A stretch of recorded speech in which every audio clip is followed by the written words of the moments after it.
कि पंडित जवाहरलाल नेहरू ने डॉक्टर अंबेडकर का अपमान किया था। मैं सीधा सवाल सामने रख रहा हूं, एकदम सीधा।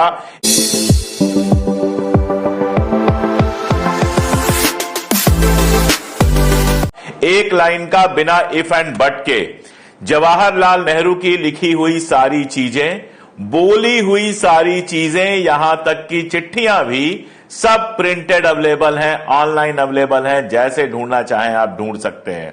मेरी सीधी चुनौती है कि कोई भी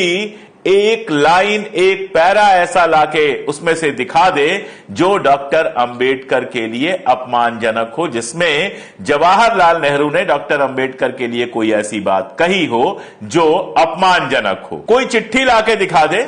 किसी चुनाव में दिया गया भाषण लाके दिखा दे, संसद में कही गई 4 लाइन सुनवा दे और मुझे बता दे कि जवाहरलाल नेहरू ने डॉक्टर अंबेडकर के लिए कोई ऐसी बात कही थी। विनायक दामोदर सावरकर, उन्होंने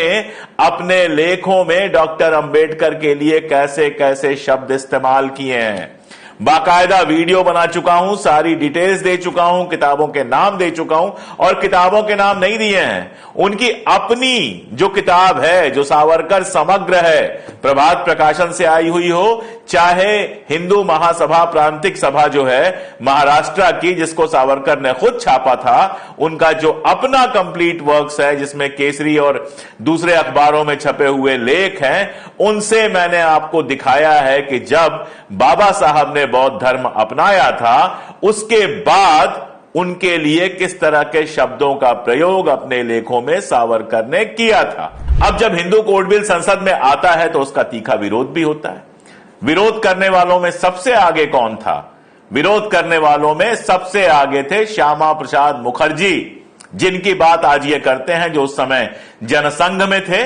वही जनसंघ जो बाद में भारतीय जनता पार्टी बनी। जब हिंदू कोड बिल पे बहस हो रही थी और उसमें खास तौर से महिलाओं को तलाक लेने के अधिकार की बात थी कि तलाक महिलाएं भी ले सकती हैं, सिर्फ पुरुष नहीं ले सकते, तो इसका सबसे तीखा विरोध अगर किसी ने किया था तो वो श्यामा प्रसाद मुखर्जी ने किया था। संसद के बाहर इसका सबसे तीखा विरोध अगर कोई कर रहा था तो आरएसएस और हिंदू महासभा के लोग कर रहे थे। ऑर्गेनाइजर, जो उनका मुखपत्र है, बाद में पांचजन्य हिंदी में भी आया, ऑर्गेनाइजर में लगातार ऐसे लेख छप रहे थे जो हिंदू कोड बिल की मुखालिफत कर रहे थे, जिसमें कहा जा रहा था कि हिंदू धर्म को यह हिंदू कोड बिल पूरी तरह से नष्ट कर देगा। तो बाबा साहब अंबेडकर जो हिंदू कोड बिल लेके आए थे, उसका सबसे तीखा विरोध किया था आरएसएस, जनसंघ और इस हिंदू महासभा जैसे संगठनों ने। जवाहरलाल नेहरू ने सत्ता में रहते हुए पार्ट बाय पार्ट करके धीरे धीरे लगभग पूरा हिंदू कोड बिल पास करा लिया। सबूत यह है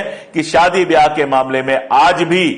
पुरुषों को भी तलाक देने का अधिकार है, तो महिलाओं को भी तलाक देने का अधिकार है। नेहरू जानते थे कि बाबा साहब अंबेडकर बिल्कुल सही बात कह रहे हैं कि हिंदू कोड बिल बेहद जरूरी है हिंदू समाज के अंदर जातीय उत्पीड़न को समाप्त करने के लिए और साथ में महिलाओं के उत्पीड़न को भी समाप्त करने के लिए। लेकिन वो संसद के हालत भी जानते थे, नया आजाद हुआ देश था और कांग्रेस के भीतर भी ऐसे लोगों की कोई कमी नहीं थी जो दक्षिण पंथ के कहीं ना कहीं असर में थे, जो रूढ़िवादी थे। उनसे टकराते हुए पॉइंट बाय पॉइंट किस तरह से उन्होंने हिंदू कोड बिल पास कराया, इसको तो एक उदाहरण के रूप में समझना चाहिए। तो जो जवाहरलाल नेहरू हिंदू कोड बिल पर बाबा साहब के साथ रहे, उन्होंने अपमान कर दिया, और जो आरएसएस, जो श्यामा प्रसाद मुखर्जी की जनसंघ, जो हिंदू महासभा लगातार बाबा साहब पर हमला करती रही, हिंदू कोड बिल के खिलाफ लिखती और बोलती रही, संसद के अंदर भी और बाहर भी, वो सम्मान हो